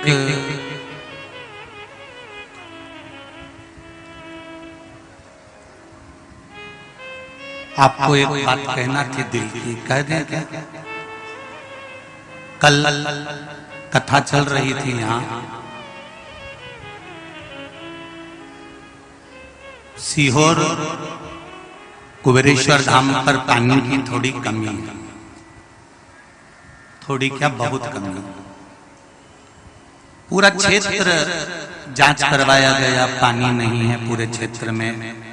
रेजर से जांच करवाया, पानी नहीं। मशीन से जांच कराया, पानी नहीं। कल यहाँ कथा चल रही थी और कोई एक पुरुष और स्त्री दोनों कुबेरेश्वर धाम पर बोर की मशीन लेकर पहुंच गए। ऑफिस वालों ने कहा अभी हम बोर नहीं कराना चाहते। नहीं, 3 घंटे वहां कथा चलेगी नर्मदापुरम के पास में, और इस क्षेत्र में कहीं पानी नहीं है, पर हम मशीन साथ लेकर आए हैं, बोर तो हम करके जाएंगे, तुमसे हमें ठन्नी नहीं चाहिए, मोटर भी हम डाल लेंगे, बोर भी हम लगाएंगे। कहा पानी नहीं है तो कि 3 घंटा वहां कथा चल रही है, अगर नर्मदा जी को आना है तो यहीं आएगी। और बाबा की कृपा से 3 घंटे में बाबा ने अपार पानी दे दिया। धन्य धन्य नर्मदा। ये और दोनों पति पत्नी ने बोर लगवाया। 3 घंटे तक बोर चली। तीसरे घंटा जैसे ही कथा यहाँ आरती हो रही थी और 240 फीट जैसे ही होल हुआ, और माई नर्मदा ने कृपा कर करुणा कर दी। ये माँ की कृपा है, ये शिव की कृपा है। अब कौन था, कहाँ से आया था, उससे कहा तुम्हारा नाम लिखा दो, एड्रेस लिखा दो, पता लिखा दो, तो उसने कहा लिख देना नर्मदे हर घर घर महादेव। और चले गए दोनों और बोर कर। कोई भी अगर खुशी होती है ना, तो आप लोगों के बीच में कहने में बड़ा आनंद आता है, बड़ी प्रसन्नता होती है, क्योंकि परिवार है, ये आनंद है, ये शिव कृपा। ये लोग कहते हैं शंकर भगवान को देखा है, हम कहते हैं देखने की जरूरत ही नहीं पड़ती, कथा यहाँ चलती है, वहां पूरा करके चले जाता है। क्या देखा? एक पत्र लिखा है किसी ने,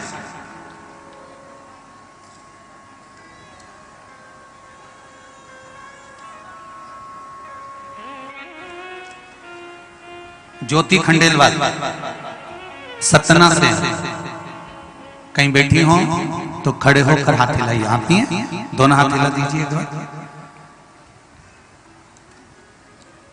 गुरुजी पशुपति व्रत किया था और जिस कार्य के लिए किया था मेरे बाबा ने वो पूरा कर दिया, इसलिए बाबा को धोख लगाने आई। पहले सोमवार को मेरे बेटे का इंटरव्यू था। मेरे बेटे से मैंने कहा कि बाबा से बोल कर जा, बाबा इंटरव्यू में पास जरूर करेगा।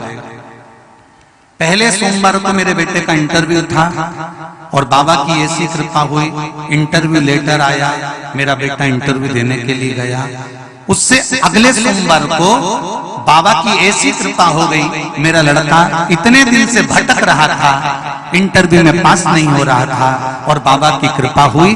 दूसरा सोमवार जैसे ही आया तो बेटे को ज्वाइनिंग लेटर प्राप्त हो गया और मेरे बेटे की नौकरी लग गई। उसके लिए बाबा को धन्यवाद देने आई हैं और बाबा की यही कृपा है। बैठिए बहन, हर हर महान शिव कृपा। इसलिए मेरे बेटों से निवेदन है, हमें संसार के लोगों के आगे हाथ नहीं फैलाना, हमें दुनिया के लोगों के आगे जाकर भीख नहीं मांगना, हमें ये विचार कर नहीं बैठना कि लड़कियों के घर से, लड़की वालों के यहाँ से कुछ मिलेगा।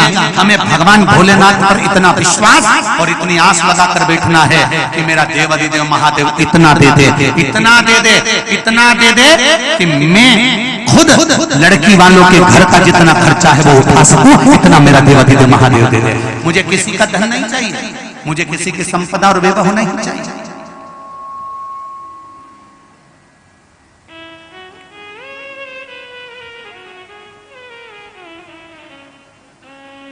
शिव शिव दया, आप उसको दिल से रिझाओ तो। हमने तो यहां से कथा में कहा था कि शनिवार और रविवार को रुद्राक्ष वितरण नहीं होगा, केवल होगा तो कुबेरेश्वर धाम में सफाई होगी। आप मानोगे नहीं, इतनी दूर दूर से लोग मां केवल सफाई करने के लिए पहुंच गए, बैग टंगे हुए हैं और नालियों का कचरा निकाल रहे हैं, झाड़ू लगा रहे हैं। मैं आस्था चैनल वालों से निवेदन करूंगा जो सीहोर से वीडियो आई हैं वो जरा दिखाएं आस्था चैनल पर कि कितने कितने बता रहे थे। एक माँ आई है, उसके हाथों में 6 हीरे की चूड़ियां पहनी हुई है और उसके बाद भी नाली का कचरा निकालकर साफ कर भेज रही है। उसकी भी अगर क्लिपिंग हो तो वो भी दिखाना। कितनी कितनी विचित्रता है ये। और उससे कहा तो कहे शंकर भगवान ने दिया है, मेरे घर का पूरा कचरा उसने साफ कर दिया, इसलिए उसके घर के कचरे को साफ करने में आई। ये शिव तत्व है, ये शंकर, ये ओघड़ी। हम बखान क्या करें उसका, क्या करें?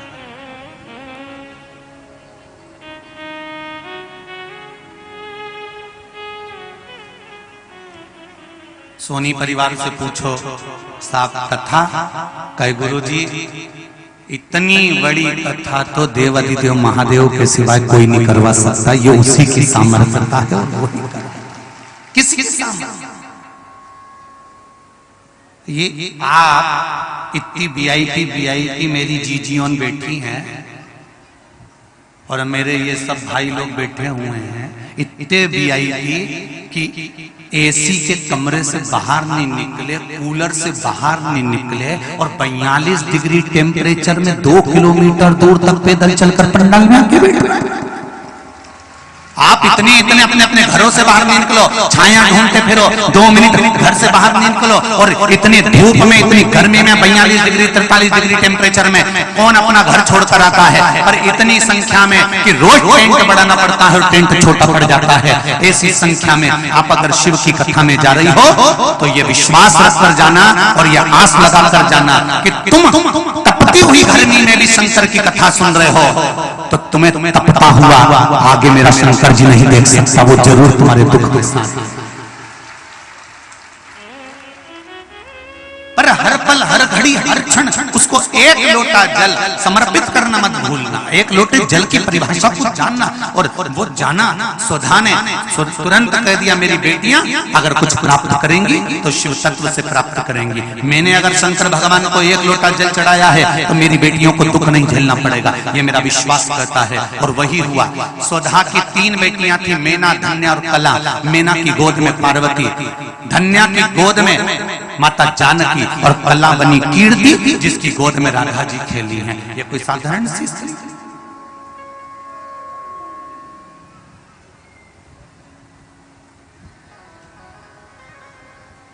अगर घर में पितृदोष है, वास्तु दोष है, कालसर्प दोष है, और तुम्हें लग रहा है कि मैं 1 रुपए कमा रहा हूं, 1.25 रुपए खर्चा हो रहा है, या फिर घर में क्लेश बना हुआ है, या घर में बीमारियां बढ़ी हुई है, तो एक काम करना प्रारंभ कर दो। शिवजी के मंदिर में एकादशी के दिन जब आप जल शंकर को चढ़ाने तो रोज ही जाते हैं, जब एकादशी का दिन रहे और शंकर जी के मंदिर में आप जल समर्पित करें तो 3 बार मुख से स्वधा स्वधा स्वधा या स्वधा स्तोत्र का पाठ, जिसमें 12 श्लोक ब्रह्म वैवर्त पुराण के अंतर्गत प्रकृति खंड में ब्रह्मा जी द्वारा स्वधा स्तोत्र के पाठ का महत्व बताया। कोई कहे कि सियोर वाले महाराज ने ये स्वधा स्वधा स्वधा मंत्र कहां से दिया, तो आप उसको बता देना। ब्रह्म वैवर्त पुराण के प्रकृति खंड में से ब्रह्मा जी ने इस स्वधा स्तोत्र पाठ को प्रकट करा था और स्वधा के मूल मंत्र का स्मरण कराया। इसमें 12 श्लोक हैं स्वधा स्तोत्र में। अगर स्वधा स्तोत्र नहीं पढ़ सकते तो 3 बार मुख से क्या बोलना है, जम के बोलो जरा, स्वधा स्वधा स्वधा।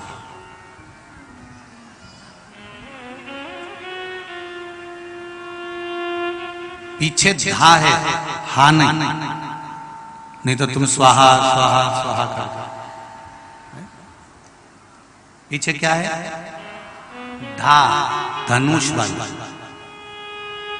फिर से एक बार बोलिए, 3 बार, स्वधा स्वधा स्वधा। और एक बात और ध्यान दीजिएगा,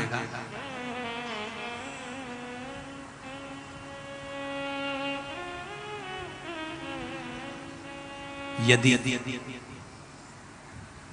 कोई बुद्धि से विकलांग हो, विवेक काम नहीं कर रहा,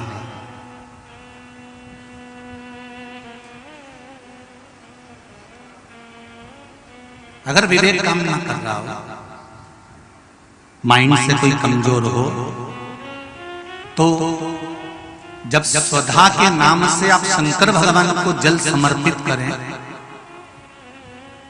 स्वधा स्वधा कहकर उस जल को समर्पित करें, तो पितरों का स्मरण कर कर वही स्वधा को समर्पित किया गया जल, जिसको विवेक की तकलीफ होती है, बुद्धि की तकलीफ होती है, अपने पितरों का, अपने पूर्वजों का स्मरण कर कर उस जल को उस विवेकहीन व्यक्ति के दोनों भुकुटियों के पास में लगा देना चाहिए, थोड़ा सा। जैसे एक पत्र में आया है,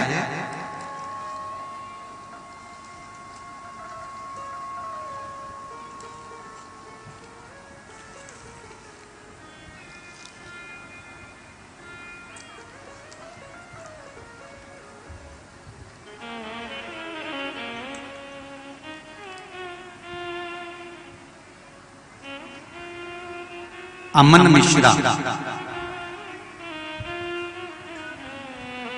24 घंटे यहां पर सेवा दे रहे हैं। कहीं हैं अमन मिश्रा? आप ही हैं? एक बार दोनों हाथ हिला दे। श्री शिवाय नमस्ते। मेरी छोटी बहन मानसिक रूप से असंतुलित है।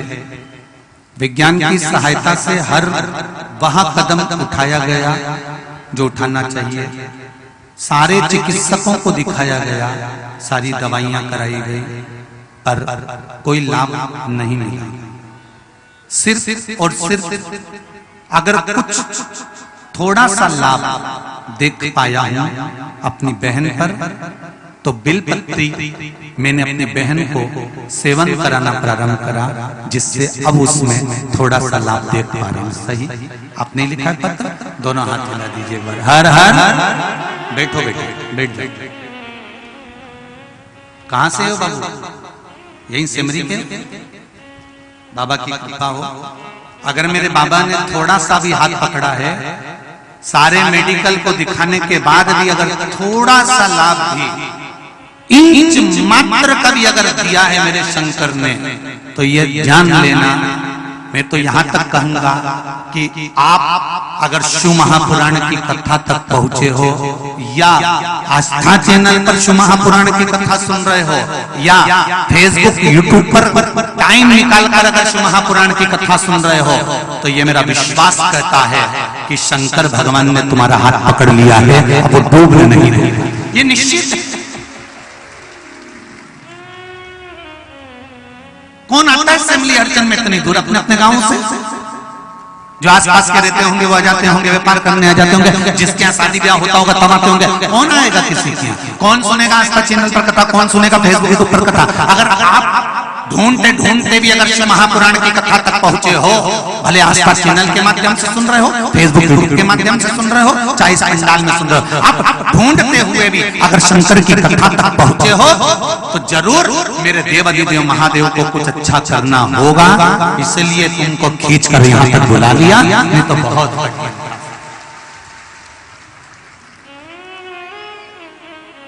कहीं मेरे देवाधिदेव महादेव को करना होगा। इंच मात्र भी अगर थोड़ा सा उसने हाथ पकड़ा है, तो वो कृपा जरूर करेगा, वो जरूर कृपा करेगा।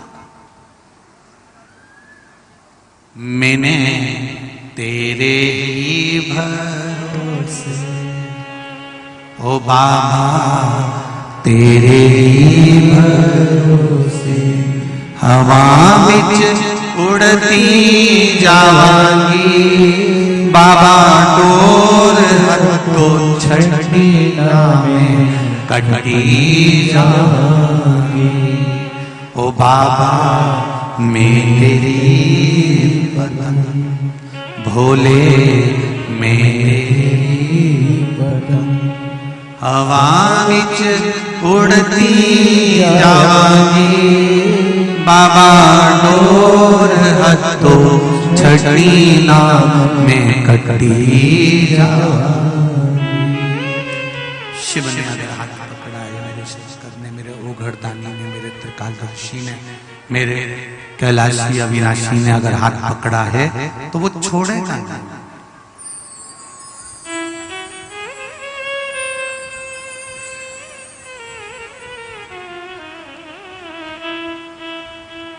एकादशी के दिन अगर जल चढ़ाने जाओ तो 3 बार मुख से बोलिएगा, फिर से बोलो एक बार, स्वधा स्वधा स्वधा।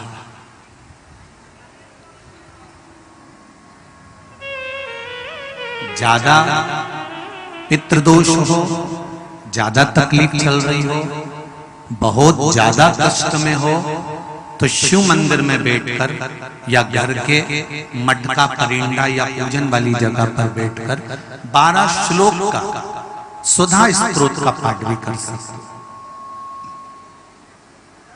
ये पार्वती जी की नानी जी सुधा,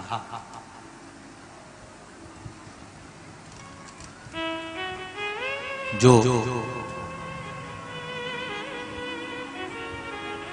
भगवान शिव का अभिषेक करना, पूजन करना, अर्चना करना, मंत्र जाप करना, स्मरण करना, नित्य प्रति शिव पूजन में डूबी रहना, इनका एक एक काम था।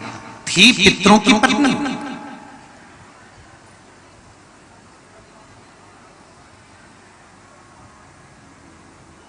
हैं पितरों की पत्नी, पर भक्ति में इनका बल बड़ा प्रबल था। जब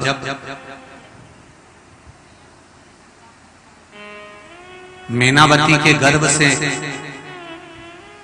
गंगा मैया का जब प्रागट्य हुआ था, और प्रागट्य होने के बाद में संतान आगे नहीं हुई, तब माता मैनावती ने सुधा माता से पूछा था कि माँ मेरे गर्भ से और संतान नहीं हो रही। तब सुधा ने उनको शिव आराधना का भाव बताया था। तब मैनावती के गर्भ से पुत्र हुआ था जिसका नाम मैनाक पर्वत हुआ था। मेनाक पर्वत के होने के बाद फिर मेनावती के गर्भ से एक बेटी का जन्म हुआ था जिसका नाम माता पार्वती थी।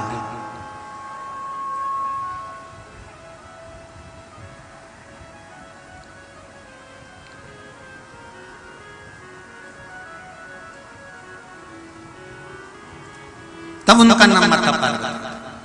और माता पार्वती की तप साधना का बल इतना प्रबल था, इतना बल प्रबल था। माता पार्वती जी ने अपनी नानी से जो सीखा था, स्वधा माता से जो सीखा था, शिव आराधना का जो भाव माता पार्वती सीख कर बैठी थी, वो माता पार्वती जी ने शंकर की इतनी आराधना करी, इतनी आराधना करी कि देवाधिदेव महादेव के साथ में माता पार्वती जी का मंगल विवाह हुआ। ये स्वधा से सीखा था। हमारे घर के बच्चों को कोई दूसरा सिखाने वाला नहीं मिलेगा।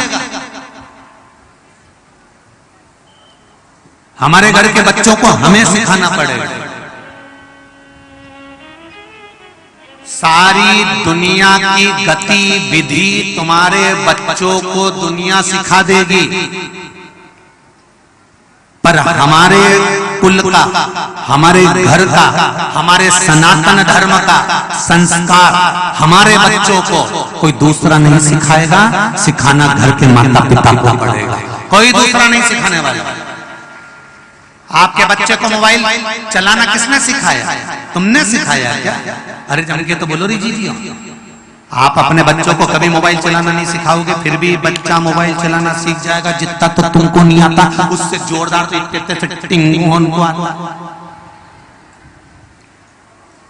उसको किसी ने सिखाया?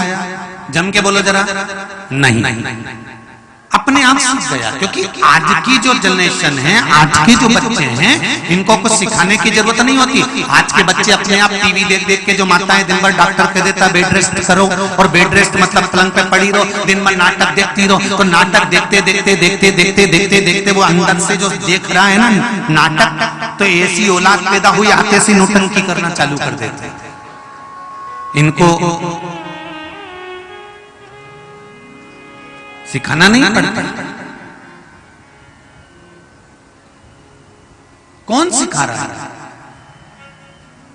जरा जरा से बच्चे को क्या बोलना है ये माता पिता नहीं सिखाते कि क्या बोलना। जो माता पिता सिखाते वो तो बोलता ही नहीं, और 50 प्रश्न खड़े कर देता है। मम्मी, दादी, ओ दादी, हाँ, तो पड़ोस में लल्लू रहता है, हाँ, उसके यहाँ पर आज नुक्ती बनी है, सेव बना है, रायता बना है, आलू चने की सब्जी बनी है, पूड़ी बनी है। दादी बोली बेटा, उसकी दादी मर गई ना तो आज 12वां है, इसलिए उसके यहाँ बना है। तो बच्चे ने दादी से कहा दादी अपने यहाँ कब बनेगा? दादी ने धर के एक दिया।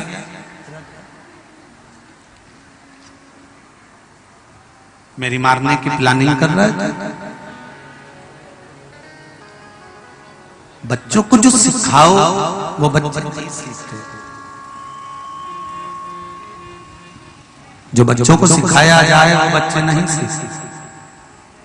बाहर की चीजें तो तुम्हारे बच्चों को कोई भी सिखा देगा और उसको सिखाने की जरूरत नहीं पड़ेगी।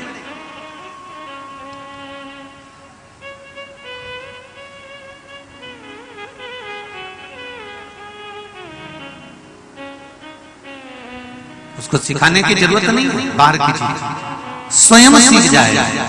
बच्चों को अगर सिखाना है तो हमारे सनातन धर्म के संस्कार सिखाना पड़ेंगे। बच्चों के हाथ में एक लोटा जल का देना पड़ेगा और कहना पड़ेगा जाओ शिव मंदिर में जाकर एक लोटा जल चढ़ाओ, तब जाकर बच्चे संस्कारवान बनते जाएंगे। और बच्चे अगर संस्कारवान बन गए तो तुम्हें बुढ़ापे में फिर रोना नहीं पड़ेगा और वृद्धाश्रम का मुंह नहीं देखना पड़ेगा। तुम उसी घर में रहोगे जिसमें तुमने संस्कार दिए हैं, जिसमें तुमने संस्कार प्रदान किया है, जिसमें तुमने संस्कार प्रदान किया उसी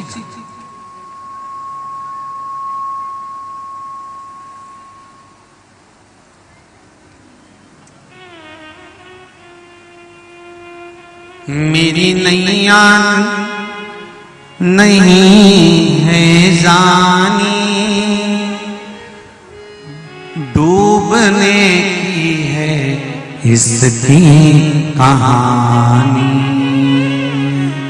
कहीं डूब ना जाए मझधार,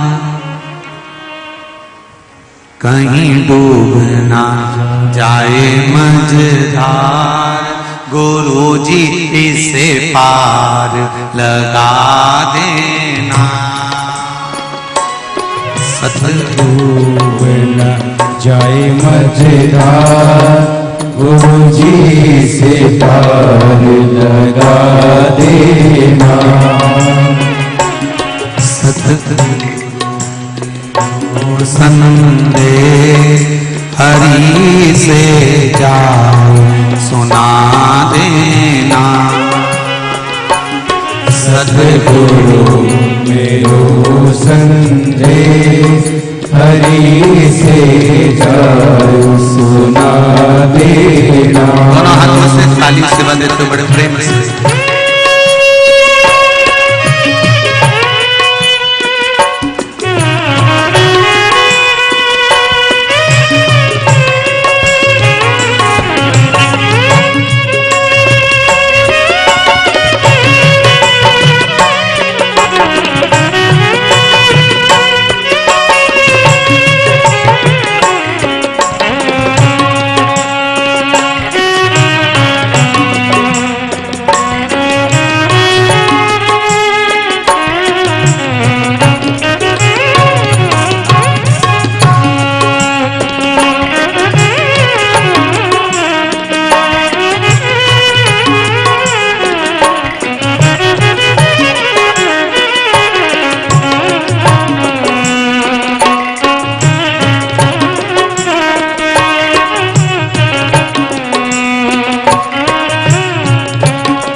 मेरी नैया बवर बीच अटकी। तुम तो जानो गुरुजी घट घट की, मेरी नैया बवर बीच अटकी। तुम तो जानो गुरुजी घट घट की, मेरी नैया बवर बीच अटकी। तुम तो जानो गुरुजी घट घट की, मेरी नैया बवर बीच अटकी। मेरे तू जो नहीं आता गुरुजी से पार लगा देना। मेरे को नहीं दे आता गुरुजी से पार लगा देना। तेरी माला जपूंगा दिन रात गुरुजी से पार लगा देना। तेरी माला जपूंगा दिन रात गुरु जी से पार लगा देना। दोनों हाथों से ताली सेवा देते हुए बड़े भाव हरि बोल।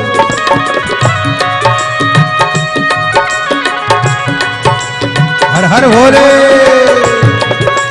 जय हो।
घट घट की मेरी नैया पर बीच अटकी।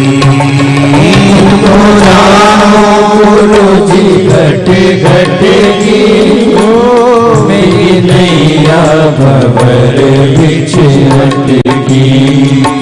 तुम तो जानो गुरु जी घट घट की मेरी नैया भंवर बीच अटकी। ओ तुम तो जानो गुरु जी घट घट की मेरी नैया भंवर बीच अटकी। मेरो जो नहीं रे आधार गुरु जी से पार लगा दे हो। मेरो जो नहीं रे आधार गुरु जी से पार लगा देना। सतगुरु मेरो संदेह हरि से जाए सुना देना।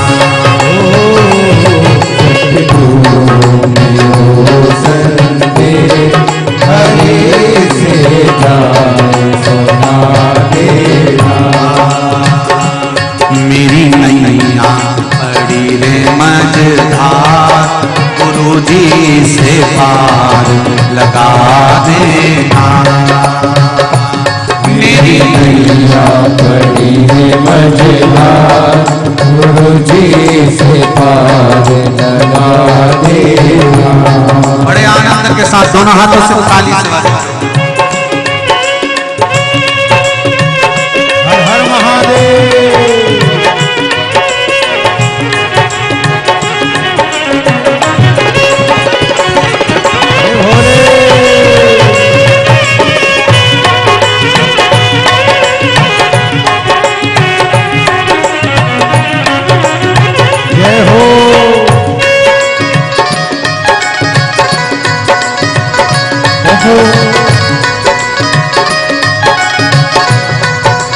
भोले भोले भोले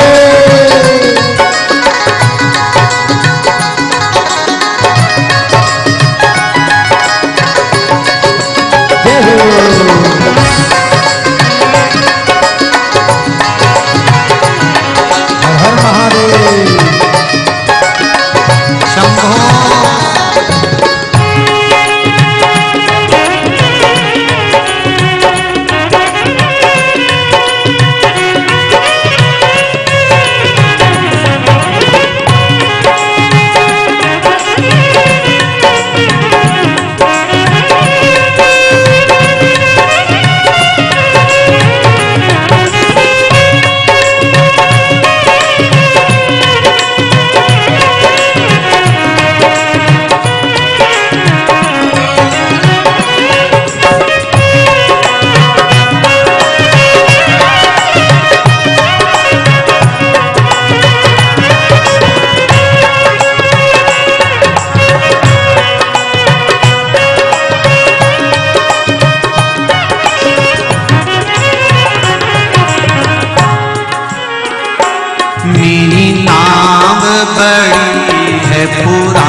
कहानी।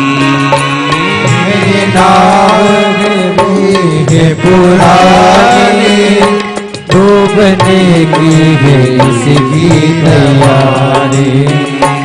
मेरी नाव बड़ी है पुरानी, डूबने की है इसकी कहानी।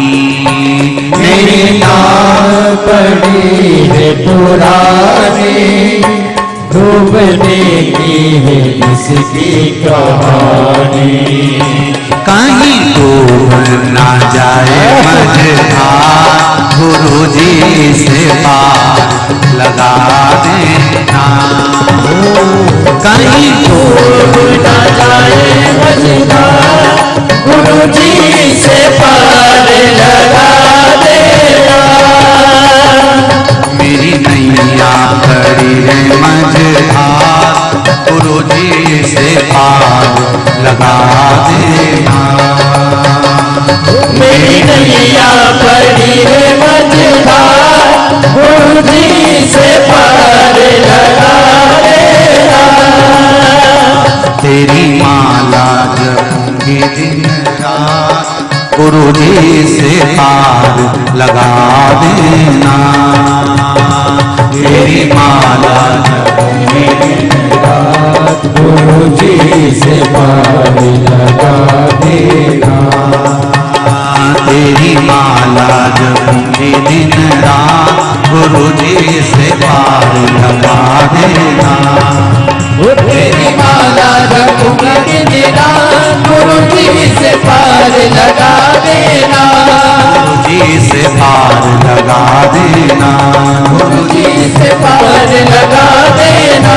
भोले जी से पार लगा देना। गुरुजी से पार लगा देना। हर हर महादेव। भगवान शिव से आप प्रार्थना करें, निवेदन करें, अर्चना करें। जब देवादिदेव महादेव से कहेंगे स्वधा पार्वती जी की नानी का ये जो नाम है, ये सुख देने वाला है, आनंद देने वाला है और जीवन का सबसे ज्यादा सुख प्रदान करने वाला है। श्री शिवाय नमस्तुभ्यं। श्री शिवाय नमस्तुभ्यं। साथ में बोलिए जरा, साथ में। श्री शिवाय नमस्तुभ्यं। श्री शिवाय नमस्तुभ्यं। श्री शिवाय नमस्तुभ्यं। हर हर महादेव। शिव जी को समर्पित करने पर जल की महत्वता सुधा देवी ने पार्वती जी को समझाई।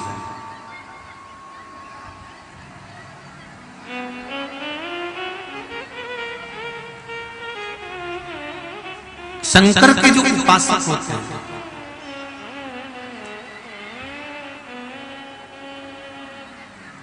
शिव के जो उपासक होते हैं, शंकर के जो उपासना करने वाले होते हैं, शिव तत्व की जो उपासना करने वाले होते हैं, वो शंकर भगवान को जल चढ़ाकर पूजन करने के बाद जितने साथ में मिलते हैं ना, उनको भी कहते जाते हैं कि आप भी शिव की आराधना करो। पंचाक्षर मंत्र नमः शिवाय या षडाक्षर मंत्र ओम नमः शिवाय, या बन सके तो श्री शिवाय नमस्तुभ्यं जपो। पर जपो जरूर, स्मरण जरूर करो।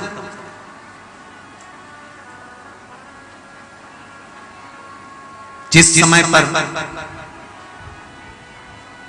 तारकासुर को मारने का जब समय निश्चित हुआ और कार्तिकेय जी का जन्म हुआ, मां गंगा ने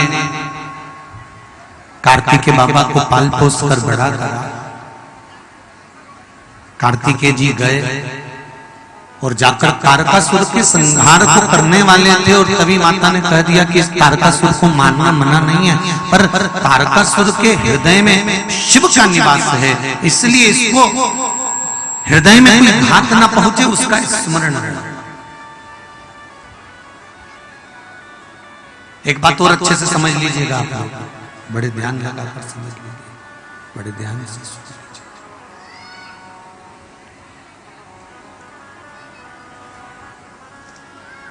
शिव मंदिर जाने वाला, शंकर जी के ऊपर जल चढ़ाने वाला, या वर्ष में एक बार शंकर भगवान को धतूरा चढ़ाने वाला, आप रोज नहीं मिले तो कम से कम वर्ष में एक बार, साल भर में एक बार शंकर भगवान पर धतूरा चढ़ाने वाला या जल चढ़ाने वाला या शिव का गुणगान गाने वाला, शिव स्मरण करने वाला एक चीज का अंदाजा लगा कर रखे कि तारकासुर का वध स्वयं कार्तिकेय महाराज कर रहे हैं, परंतु हृदय में घात नहीं कर रहे, क्योंकि उसके हृदय में शिव का निवास है।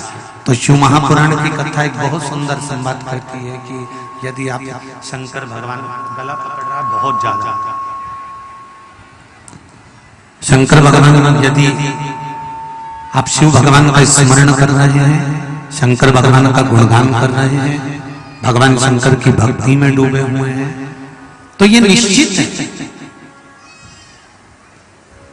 और ये उसकी निश्चितता है कि शिव का गुणगान करने वाले को कभी हृदय घात नहीं हो, ये निश्चित।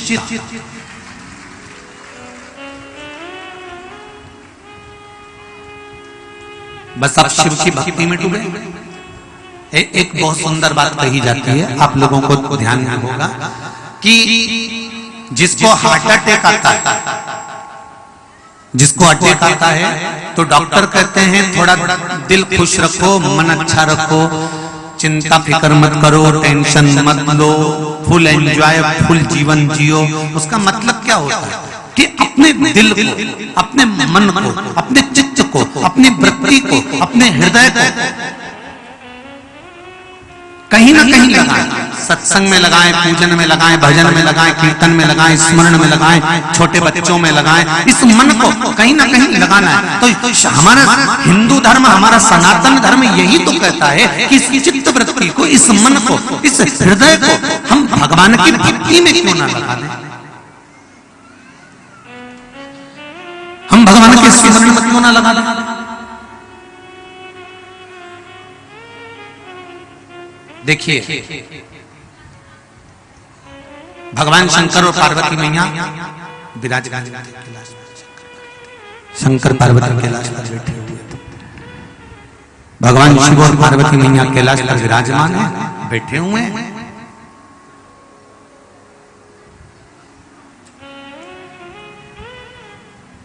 बहुत भीड़ हो रही है, अपार भीड़, संत साधु बैरागी त्यागी सब शिवजी से मिलने के लिए आए, सब शंकर भगवान से मिलने।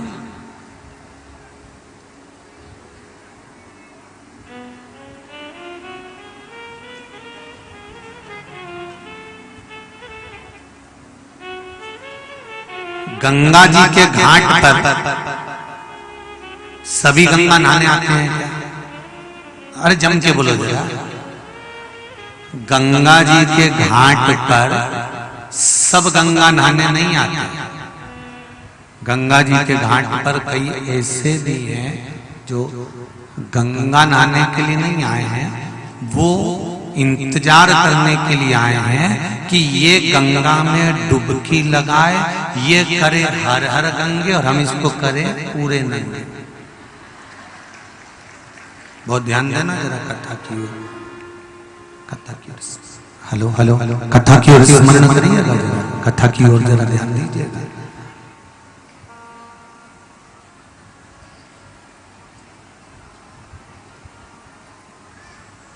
सब गंगा नहाने आए क्या? नहीं, कुछ ऐसे हैं जो ये तक तक टुक्की लगाकर बैठे हुए हैं कि इनने कुछ रखा और हमने उठाया और लेके चल। कई लोग ये जितने कथा में आए हो ना, इसमें बहुत सारे पैसे, तो मुझे उम्मीद है कि सब कथा सुनने आए, पर कहीं कहीं की चंद्र घंटा ऐसी भी आई है। ऐसा नहीं है कि नहीं आए होंगे, वो भी इंतजार में आए होंगे कि बस कहीं मौका मिले और एक ही चेन दिखे, इसका मंगलसूत्र और चेन दिखा, और ये लगी थी कथा में और ये लगी थी चेन और मंगलसूत्र में। लक्ष्य देखिए,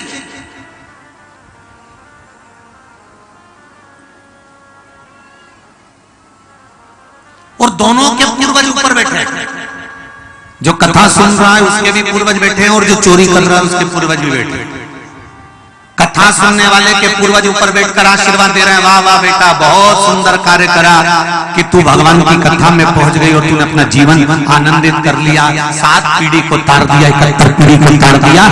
आपके पूर्वज आपको आशीर्वाद दे रहे हैं। और चोरी करने वाले के भी पूर्वज ऊपर बैठे हैं और ऊपर बैठे बैठे कोस रहे हैं, अगर चोरी ही करना थी तो कहीं दूसरी जाके कर लेते, दूसरी जगह चले जाते, कथा ही मिली थी चोरी करने के लिए, सारे कुल को डुबो दिया, 71 पीढ़ी को उठाकर फिर नरक में पटक दिया।